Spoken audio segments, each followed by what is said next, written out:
Yeah, right hand finger picking. So let's break it down. I'm going to do it in 3 levels to make it really easy for you. But even the simplest level will sound fine if that's how you want to play it at a gig. Let's start with the chords. There's just 4 chords: B, D, A, and E.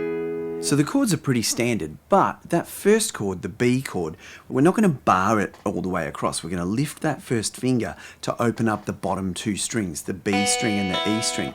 So we've got 7, 9, 9, 8, O, O. The D chord shape that we're going to use is just open D, 7, 7, 5. That's just like part of that D chord. For the A, we're going to do something similar. Open A string, then 7, 6, 5, and then open E string. And for the E chord, there's an E sus, like an E suspended 4th, then E. I'm just using my first finger to bar the D, G, and B strings at the 9th fret. Then adding my second finger on the 10th fret of the B string. So I've got open E on top, skipping the A string, 9, 9, 10, and then 9, 9, 9. So level 1, we're going to start by strumming 5 of the strings. We're going to let our pick stop against that bottom B string. Then play it. Then come back and hit the B string. Then we're going to change to that D shape and simply play each of the notes. Then we're going to do a similar thing with the A chord. We're going to play the middle 4 strings. Then we're going to repeat that 5th fret on the B string, then play the open E string. And then our E chord, the E sus to the E.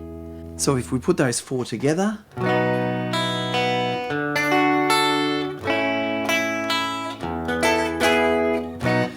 I mean, you can't really tell, right? No one's going to realise that we've actually simplified it and taken out a couple of notes.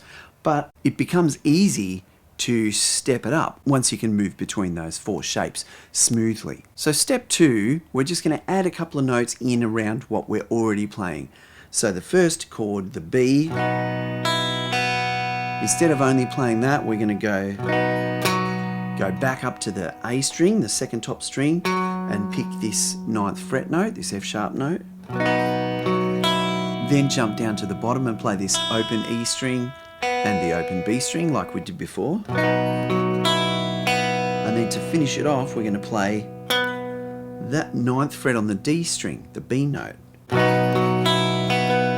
In the first version we were playing, now we're playing.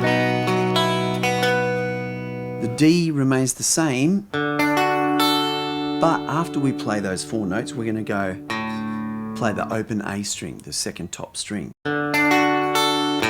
So that brings us to the A chord, which we're going to start the same as we did in the first version, strumming those 4 middle strings, but this time I'm going to then pick the 3rd string and 4th string notes straight away.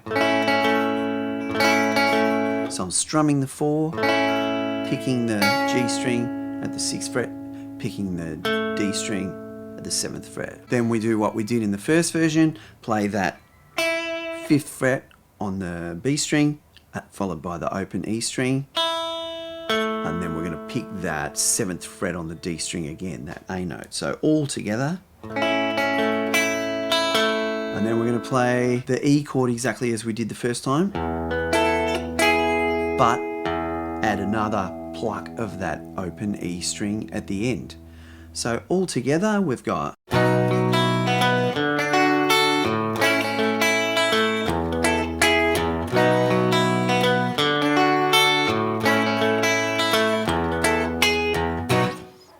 subtle differences, but that just brings it up very, very close to what Roger Hicks from Zoot played on the original version. So let's bring in the final flourish, the final little way over the top amount of detail to make this absolutely accurate to the original. So what we're going to do for this is drop the pick, because we're going to play it finger style like Roger did. So we're still holding the same chord shape, But now I'm only plucking the B note there, the top E string, and using like a claw hammer to pluck the G and B string. So I've got the G at the 8th fret and the open B. So we're playing exactly the same order of notes, but without the strum. So that's the same as what we did before.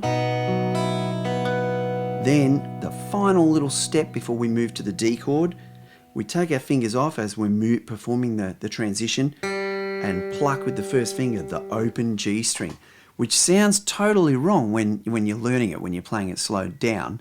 But trust me, that's what happens. It sounds bad, right? But when you hear it up to speed, perfect. The D is unchanged with that A note on the end of it. Then for the A chord, again, instead of strumming, we're just picking the open A string and that E note, the 5th fret of the B string. Then doing that same little arpeggio. And again, open G string with the first finger as we remove our fingers from the A chord to go to the last one, the E chord. And we don't have to add anything to that one. So the D chord and the E chord are unchanged from level 2 to level 3. It's only the little G note on the end of the B chord and the A chord, and the fact that we're finger picking rather than using a plectrum.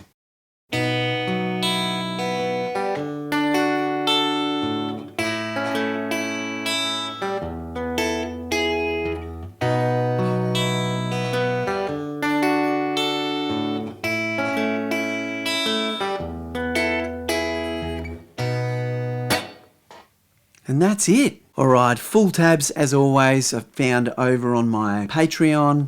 Now this was in the top 5 of my top 20 all-time Australian rock riffs. So feel free to go and check that clip out. Thumb one in softly for me. Give me a comment. Correct me if you think I'm wrong. Say thanks if you think I'm right. You can give me a tip. You can head over to Patreon and support me that way. Make a request. See you soon.